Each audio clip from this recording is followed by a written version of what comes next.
Hello and welcome to Mandibil. As you might be aware, that I'm pretty obsessed, as people say, about Bernardo Kastrup, and this is not because I'm sort of I just want to clarify. I'm interested in the philosophy. He's the most outspoken about idealism in general, and in particular analytic idealism, whatever that difference might lay in, right? And since he has sort of, I recall that I heard him say in one of and maybe it was this series that I'm going to deal with now fully, right? He notes something like, or he states something to the effect of, and this theory I have come up with, we need to teach our children about it, right? Now, it's a little more convoluted than that, but it might as well be my interpretation of what he tries to say. Just like Lenin, right, who says, give me your children, give me the children, and I will lay a seed that won't be uprooted even when they grow up. And right? You have to grab the fucking children and brainwash them into your system, right? Now, that's where I'm sort of, okay, yeah, you can sit in your little armchair in your attic down in southern Netherlands and, smoke your reefers and medicate your mind or whatever you're doing. But don't fucking tell me about my children and what should be done about them, right? As far as I'm concerned, he doesn't have any children, right? So how did it all of a sudden become our children?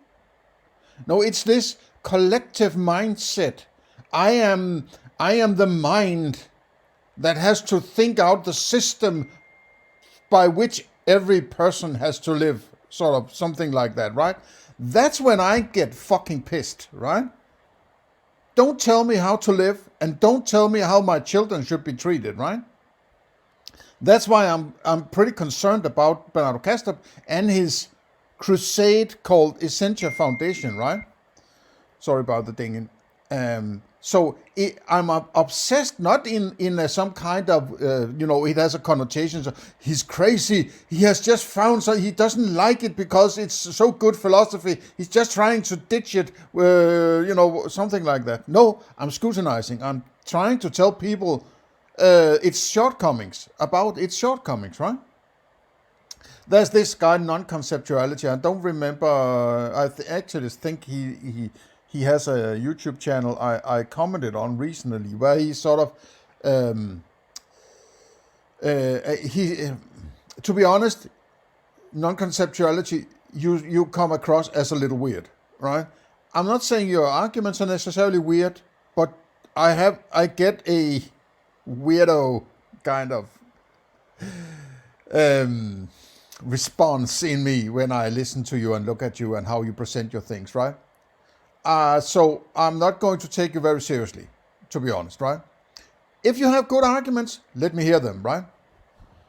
But as we say here, if you haven't proved his theory wrong by now, then your argument isn't effective. And if you have proved it wrong, then why are you still harping on it? It's sort of a false dichotomy thing here, I think, right? That means that you don't know whether or not it's proved right or wrong. So you're appealing to somebody having the insight. That must be me. So I have to judge whether or not I have proved it wrong or right, right?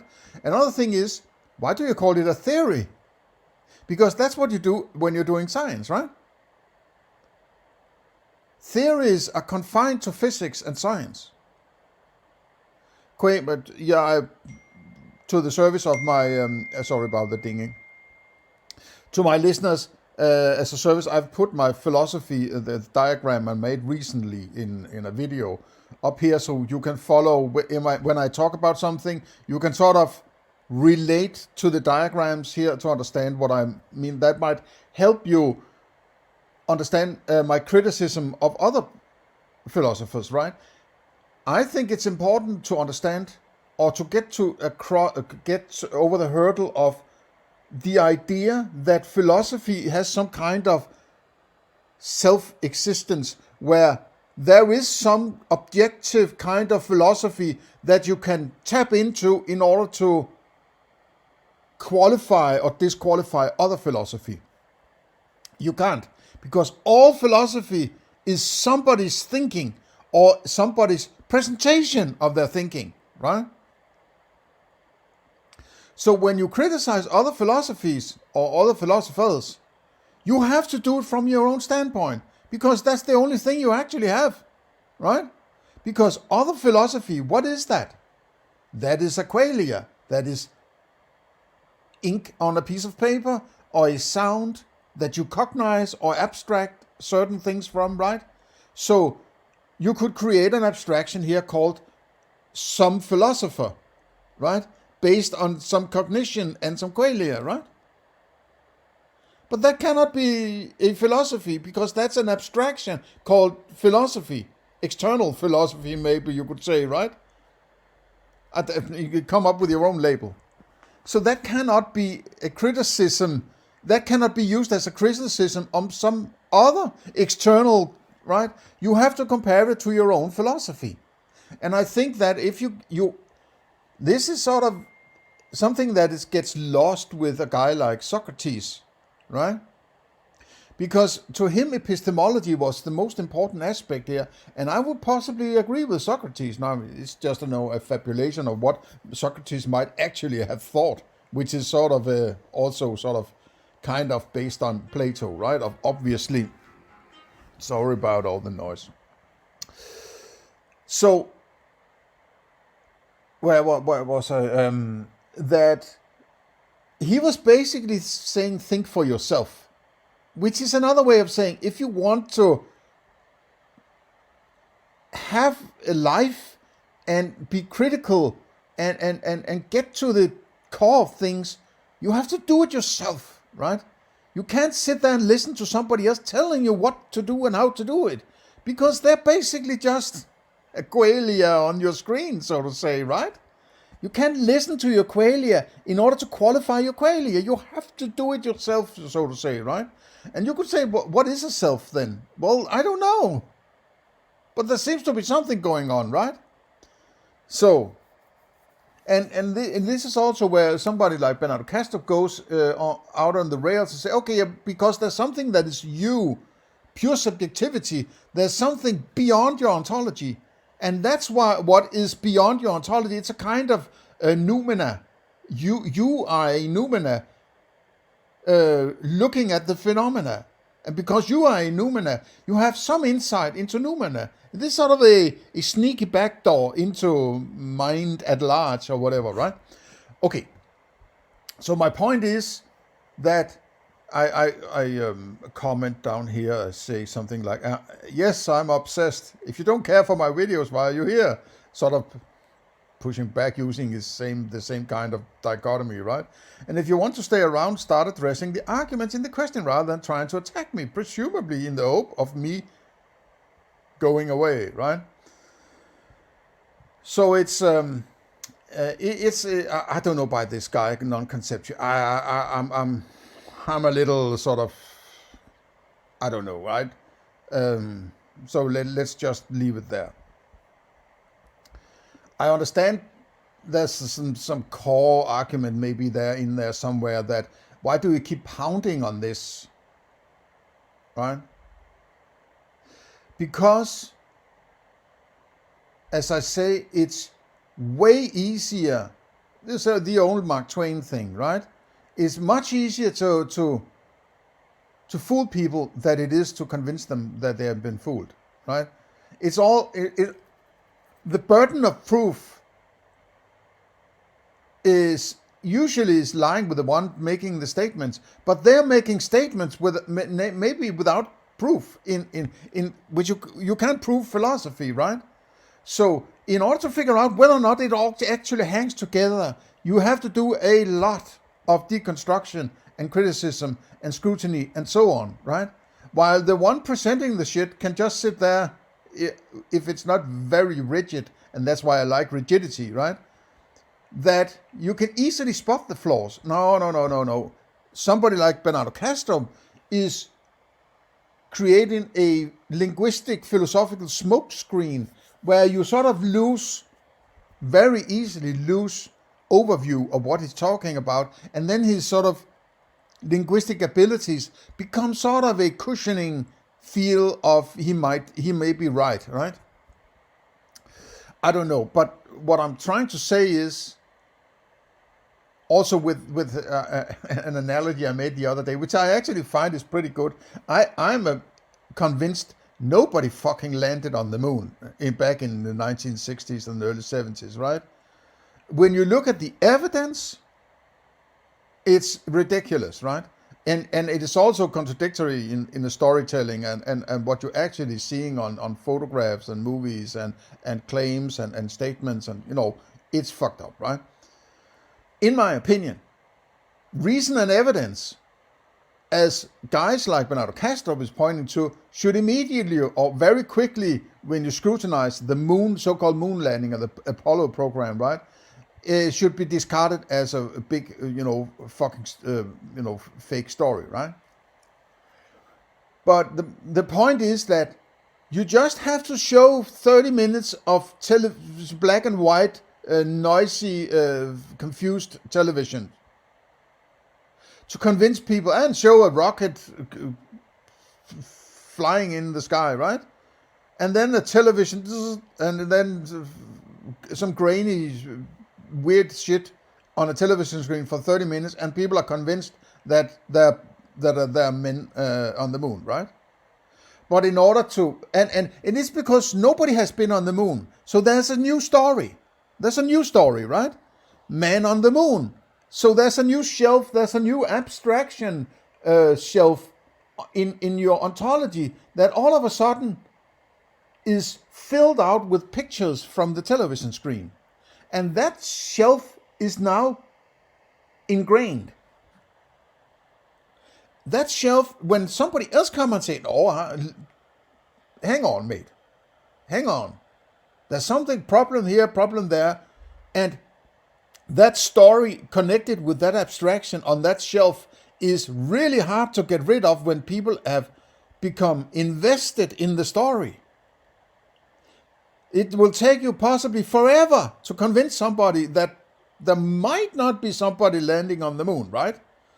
But it took them 30 minutes or whatever, how long that so-called transmission was, to convince the whole world that they were walking on the fucking moon, right?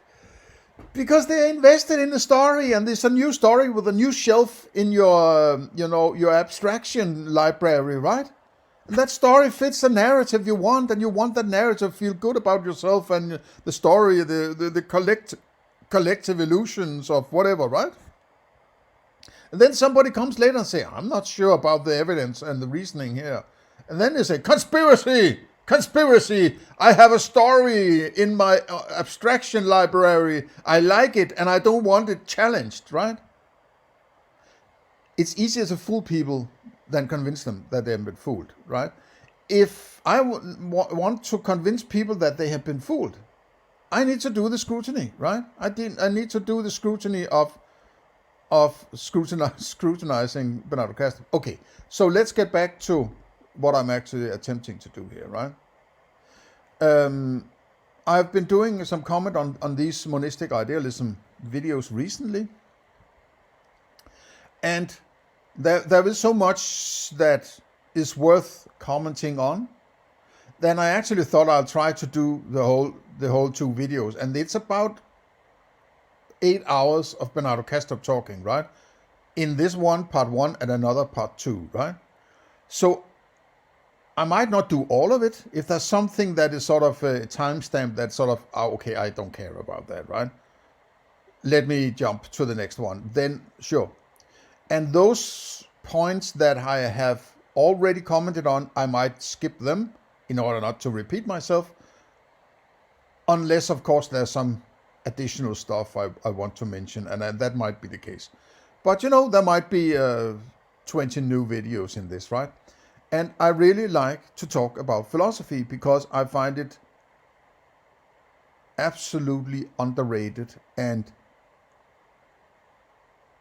misused, mistreated,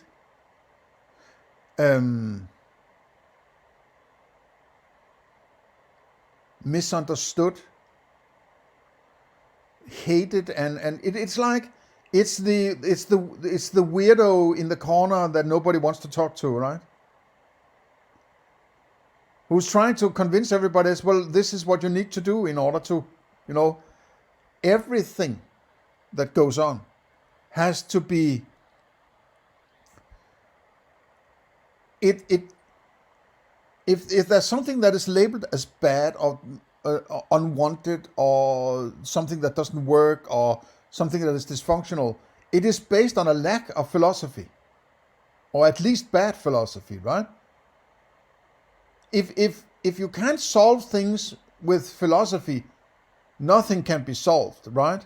Because it's the thinking, or the sort of the Nietzschean meta thinking behind all other thinking, right?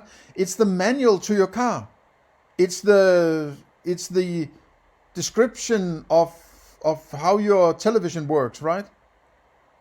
No, you're not using your manual every day, but you needed your manual to get going, and you might want now and then go and check up on your manual, so to say.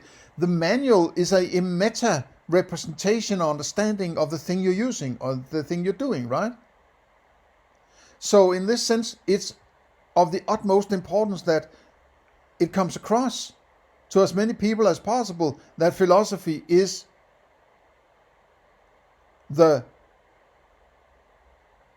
I'm lacking a term to put on it, right?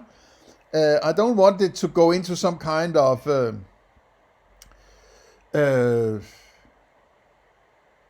some elitist or anything like that, because it has become elitist, and that's why people think, okay, I'm too stupid to do philosophy. I can't do it. That's only for those ivory tower academics up there, right? And that's what they want. And it has become what is known as philosophy today has become a gatekeeping against good thinking, right? Or against good philosophy. It's a pretense of philosophy that actually keeps away good philosophy, for various reasons that I don't want necessarily to go into here, right? Or my ideas of why, right? When you look at the history of philosophy, of the history of philosophers, right? They were usually those who couldn't help it. They were not academia, right? They were people who just couldn't help philosophizing.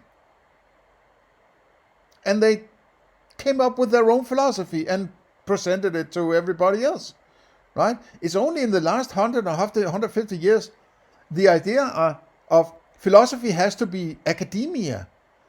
No, you need to keep it away from academia, right? It has to be in the hands of everybody, so to say. It's a monopoly on philosophy. Get the fuck out of my face, right? You have to have government papers in order to think about how you think. Shut the fuck up and go away. This gatekeeping is what, and government want gatekeeping or thinking so they can, so whatever they want to get away with is not pointed out by those who are sort of on the payroll, so to say, right? They won't bite the hand that feeds them. So they shut up about. There's no wonder they haven't gone anywhere, because they don't want to go anywhere. As soon as they get anywhere, they will be killed off by their government, so to say, right? If not physically, at least professionally. Okay, so let's just head in to the thing. And it's from the site called Monistic Idealism, and the first video is called Bernardo Kastrup and Sean Carroll, Illusionism and More. Sean Carroll is a rather famous physicalist scientist, I would think he is, right?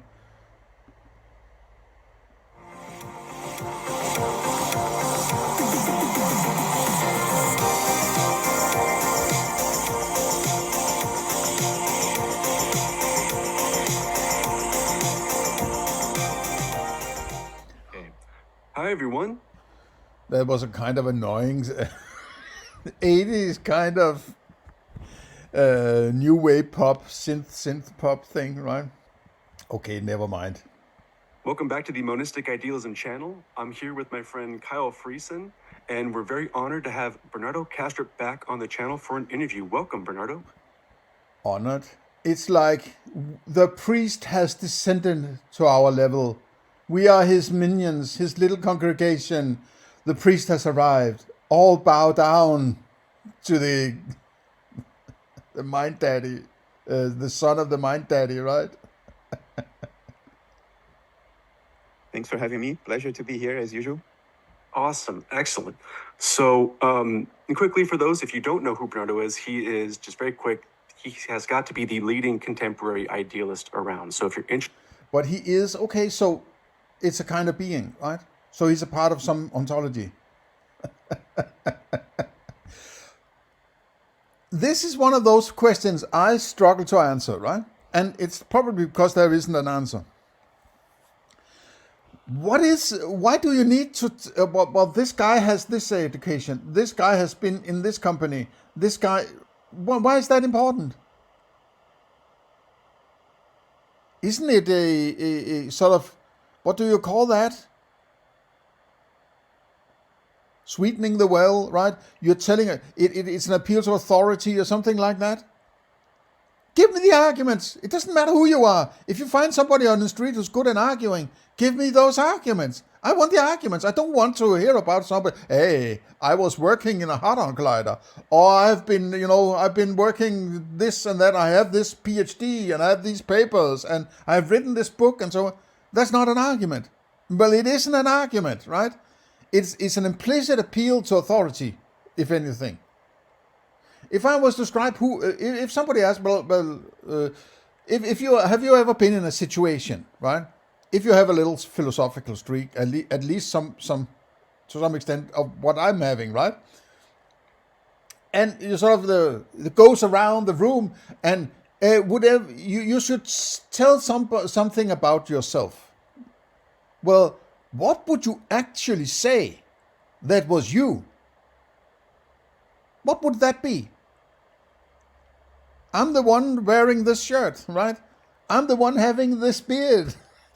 I'm the one, you have to refer to either an experience or some kind of story you're telling yourself about what happened in the past, or the memory of what you did, right?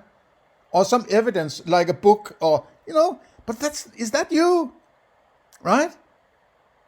Is it?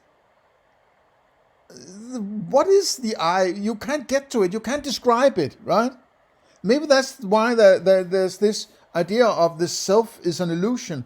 Well, yeah, in the sense that if you try to describe it as something that has existence, right? Because existence is a part of that phenomena. And since the self is aware of the phenomena, it cannot be a phenomena, or it seems unlikely that it's itself a phenomena, because it's not like all the other phenomena. It's not like the qualia or the cognitions or abstractions, right? It's something in itself. So what is it? I don't know. The self is that which presents my philosophy, right? So it creates a philosophy. It's that which creates the abstractions, right? The self, if anything, is a collection of abstractions. That would be the closest thing. Well, if somebody asks you at a dinner party, well, could you tell me a bit about yourself? Well, I'm the collection of my abstractions. And they'll be, okay. They'll move over to the other end of the room and say, okay, yeah, see you later. I would say, if you want to talk about a self, the abstractions is yourself. The abstractions is that which creates yourself, right? No. The abstractions is the evidence of the self, is the mental evidence, you could say. I don't know what evidence. Evidence is a stupid word to use, right? Because that is the reference to physics, right? Or a reference to knowledge, maybe, right? So it doesn't work to use that word. Is the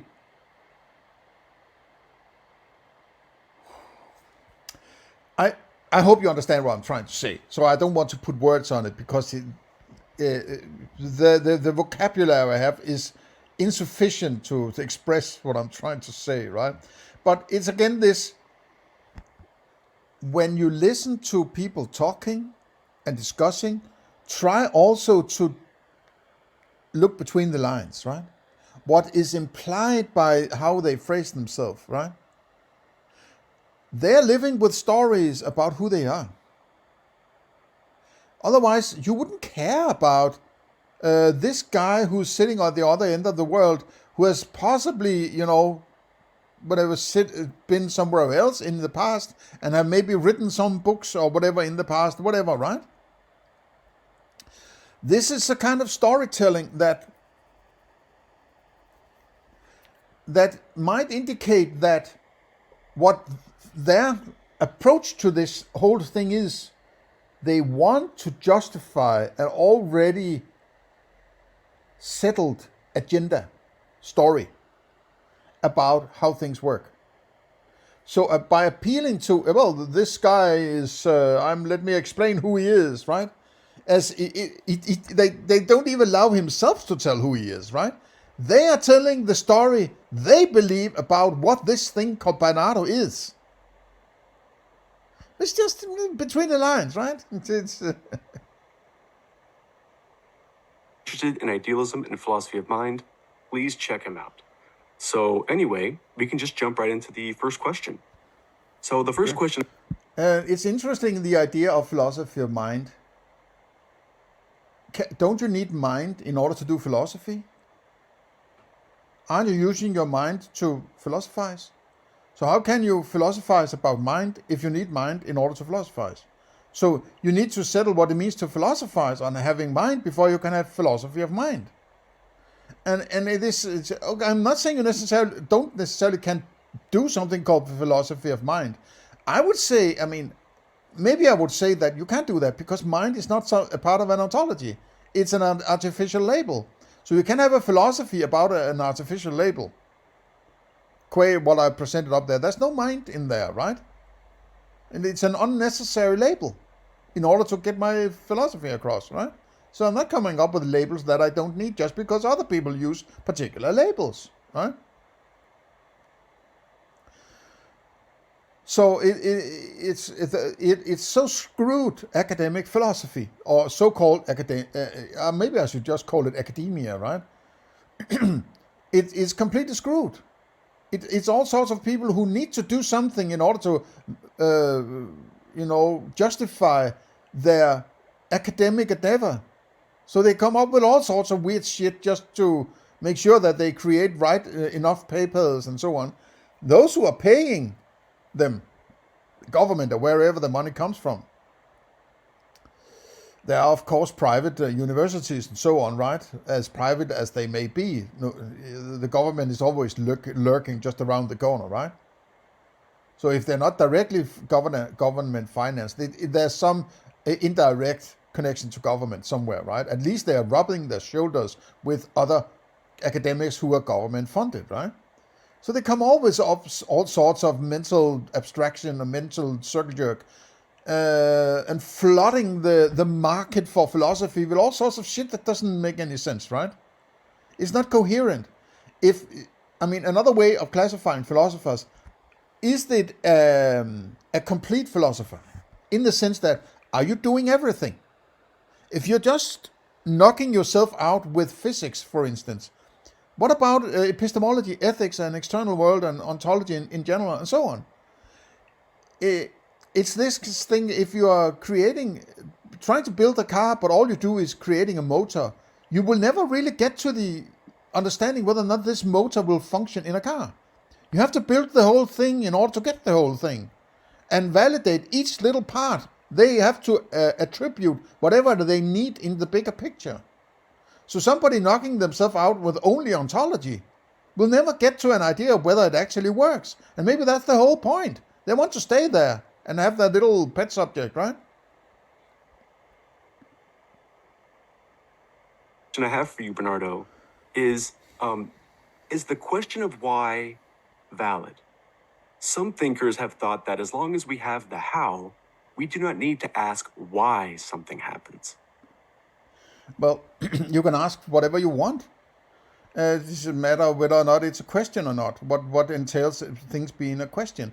Why? Well, I would say that you can ask whatever you want, but that doesn't mean there necessarily is an answer just because you can ask it. The heart problem is a good example, right? The heart problem is a question that arises because of bad metaphysics. Can you get to an answer? Well, that's stupid because it's a deeper problem than that. And if you solve the deeper problem, you might end up figuring out, yes, I can ask the question, but I can never get to the answer because it's beyond my. It's within an abstraction. It's within an imagination, and I can get answers from imaginations, right?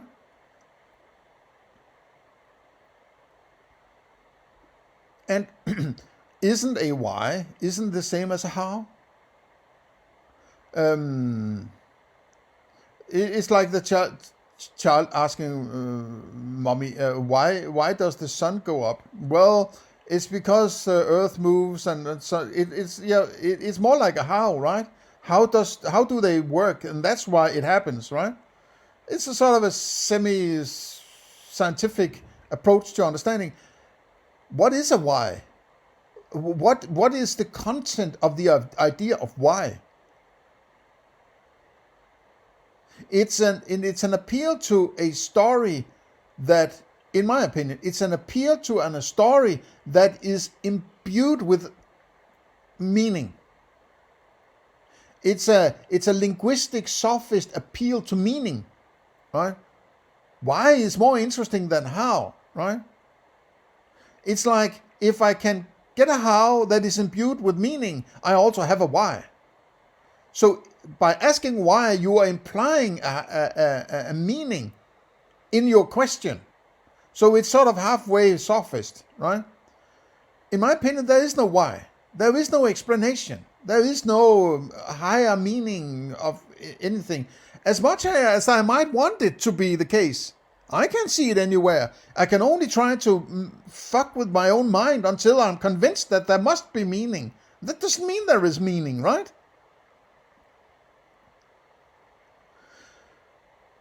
So it's again. I know these are probably the community, whatever you want, community questions from the listeners of the channel and so on. So it's not necessarily a strict ordered, thought out structure of questioning Bernardo. It's just various disconnected questions, right? But now we're at it. Why is the hope for tapping into some meaning somewhere, right? This happens because of meaning rather than how, right? It rains because God wants it to rain now, right? That's more like a why than a how, right? So those who are very fond of, let's say, religion and similar stuff, right? They very much would like a how to be changed into a why because it goes in the direction they want to go because they already have an agenda, right? It's the mommy wasn't crazy agenda because she filled me with bullshit, right? So I'm going to try to figure out how to justify the bullshit using philosophy and various other things like science, right? And then I will come up with a why. And then things fit together. That's what I'm seeing, right? And hearing.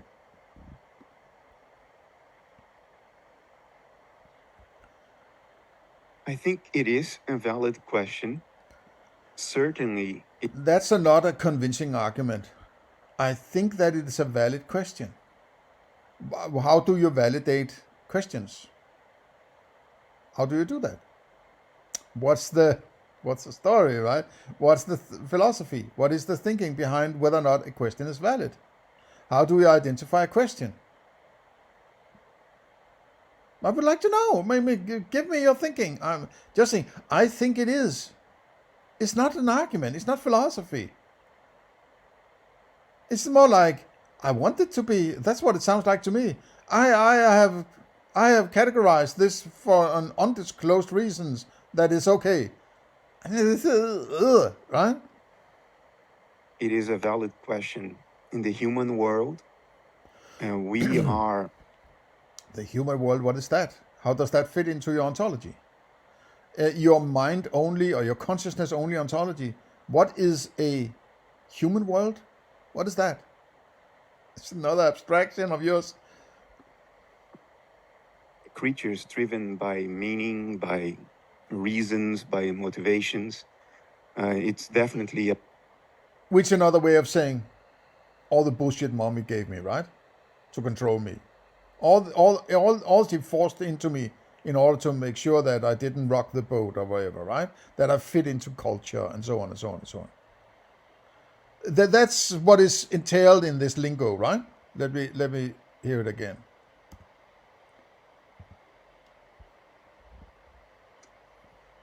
we certainly, it is a valid question.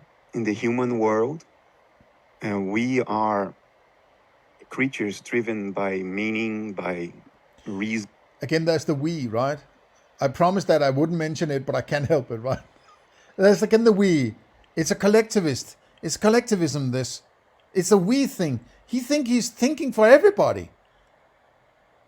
Right? He is a we. I am thinking for everybody. I know what everybody is thinking, and sort of he's taking a lot for granted there, right? Reasons, by motivations. It's definitely a valid question to ask why. Atrocious things have been done in the history of humanity. It is a very appropriate question for us to ask why they happened, why the people behind them allowed or even caused them to happen. It's an entirely appropriate question. Okay,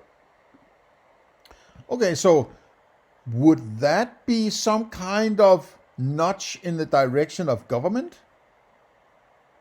As you might know, that the University of, I think it's University of Hawaii, that has made a list of how many people have been murdered by their own government. Democide, I think it's called, right? In human history, as far as they can get to it, right? Within a couple of 10 millions of people. In the 20th century alone, more than 250 million individuals were eradicated somehow by their own government. By their own government, right? And I repeat it, by their own fucking government, right? This guy is of course you have to pay your taxes. It's the only way. And we can make sure that people, all the poor people, they have to steal from each other, right? So he's appealing to government somehow, right? And government, made sure that he could sit in his hadron collider, right? Stole the money from the poor people, channeled it into some useless shit that is as useful as a pyramid, right?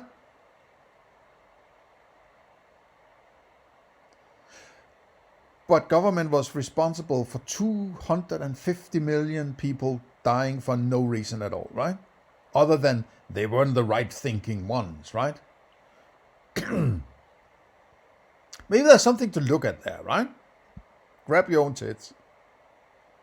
A broader perspective on nature, however, even though the question is still appropriate because it's a question, it doesn't imply a specific answer, and the question is always appropriate. But sometimes we ask it in a sense that seems to inadvertently anthropomorphize nature. We ask the question of why to nature, sometimes as if nature were to have human motivations. And that's an anthropomorphization. It's projecting. Is that what they're asking? Isn't he red herringing or strawmanning the argument? He's coming up with his story about it. It's because we think that Mickey Mouse exists. I don't know. It's sort of a deifying, reifying, or anthropomorphizing, as he calls it, saying there must be something alive in nature that is responsible for things, and reifying, or there's a God everywhere. I mean, isn't that what he's doing? I mean, it's also a polemic kind of answer, right? Why don't you get to the point, man, right? Way the human mind works towards the mind of nature. Even if nature is a mind, and as you guys know, I think that that's what nature is. Nature is a You think that's what it is. Aren't you trying to argue that's what it is? Aren't you trying to create a philosophy, or at least a theory, which appeals to science within an area that is it's a meta endeavor of thinking, which would be philosophy, not science, right? But you call it a theory about that which is beyond your own experience, which you also call mind, and then you try to argue why you're dissociated from it. You think that it is. That's a weak argument, right? Might be a matter of choice of words. a mind and we are dissociated segments of it. Even in that case, sometimes we anthropomorphize too much by asking the question why to the mind of nature, because it may operate in a way that is fairly different from the way human minds operate, since human minds had to evolve in the context of a limited planetary ecosystem and had to evolve means to respond to environmental challenges. No, And but it's not a whether or not what you are asking why about. It's about the question of why. Asking the question why. Is that valid? What is it about why that says, yeah, it's a valid question, or it's not a valid question? You seem to start to talking about that which a why might be referring to in a particular why question. That's not the question in topic here. opportunities in a manner that the mind of nature as a whole never had to. So there is a danger in asking the question why. For instance, if you ask to an analytic idealist like me, why did nature dissociate? Which is the same question as why did the life arise in nature? Yeah, but that's not the question. It's not a particular why question. It's the validity of the question type called why, or starting out with why. You're not answering the question, dude, right? There is a risk that we are anthropomorphizing. Is a question about why a valid question? Is a question about a why question valid? What kind of question is a question about why? If asking this question ends with a question mark, so that which it entails must be considered a question. So it's a question about questions, or particular kinds of question. A why question. This question must be valid in order to ask the question whether or not why is valid. Right? So what makes this question valid? If you think it's valid. If it's not valid, I don't care about what it contains, whether or not it says why or not. Right? So what makes this question valid according to those who ask the question? Right? They're not too smart, right?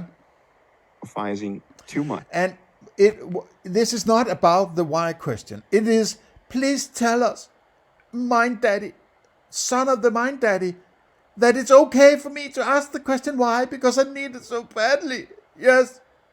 And he tries to make, I'm sitting here, you have to be careful, little peasant. It might be dangerous if you ask the why question the wrong way. And ask why we're dissociated, because I came up with the idea of dissociation. So be careful when you ask him. But he's not dealing with the actual question. And also the container that by which the asking of the why, the validity of the why, is presented through a question that then has to be valid in order to, right?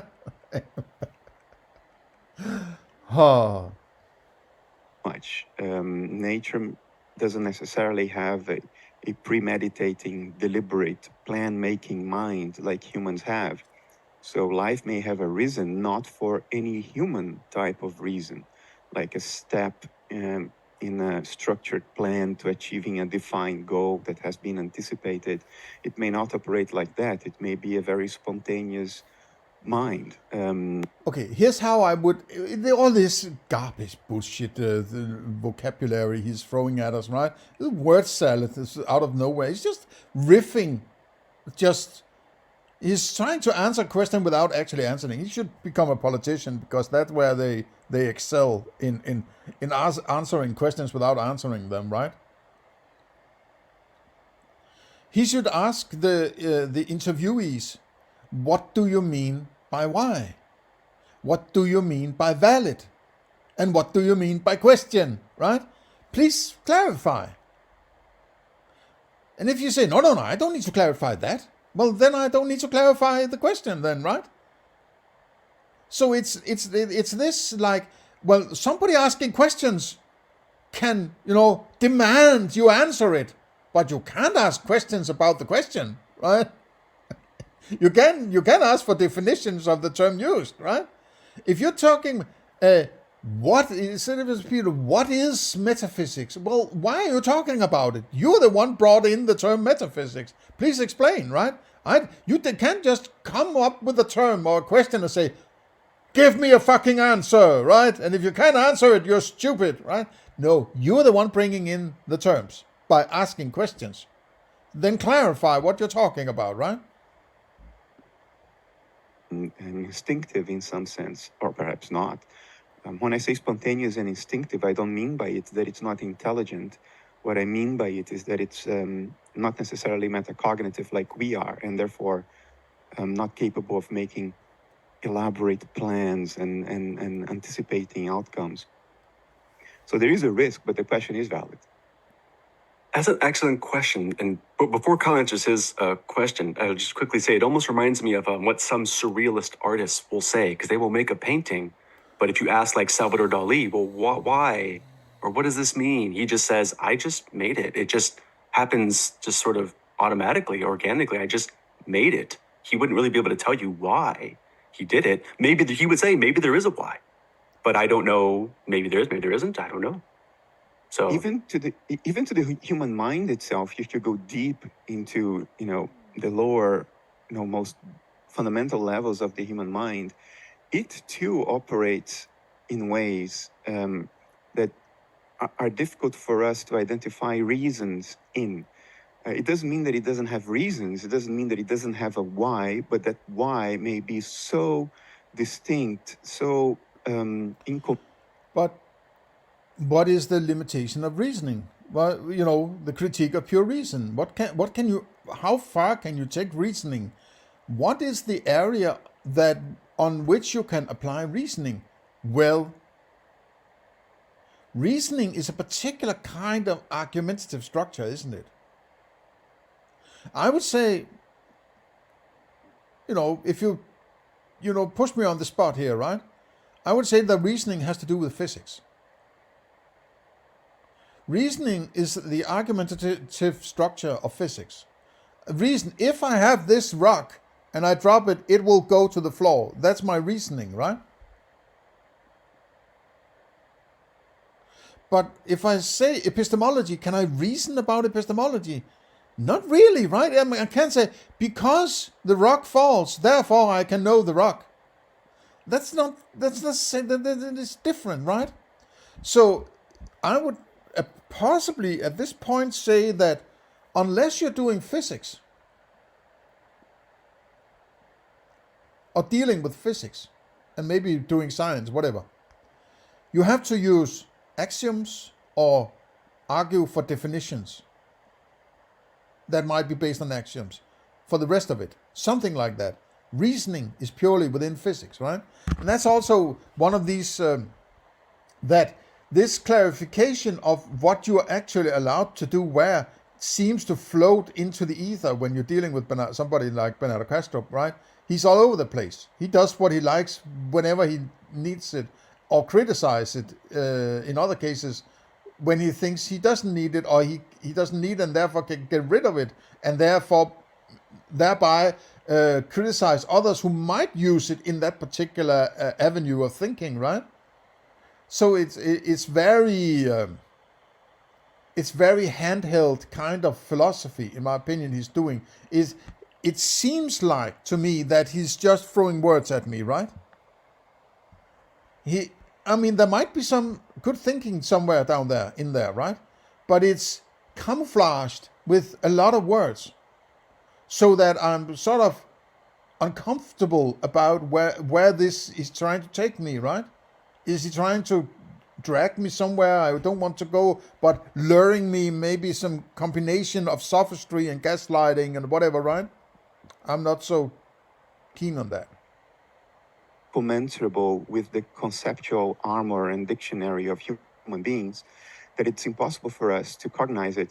So it looks like there is no reason. It looks like there is no why. But there is one. It's just that it's one we cannot cognize. So it looks to us like there is no why. Exactly. I think that's a great point to make. Okay, Kyle, I believe you got a question. Okay, I think we'll stop it there. That's confined to one question. Asking the why is a valid question. It took me 50 minutes to attempt to deconstruct that, including the intro, right? So it just goes to show how hard it is, or how cumbersome it is to try to deconstruct something and figure out what is actually going on, than presenting something which is fairly easy, right? Fairly easy, right? Depending on the quality of what you're trying to present. Okay. Have a nice day. See you in the next one.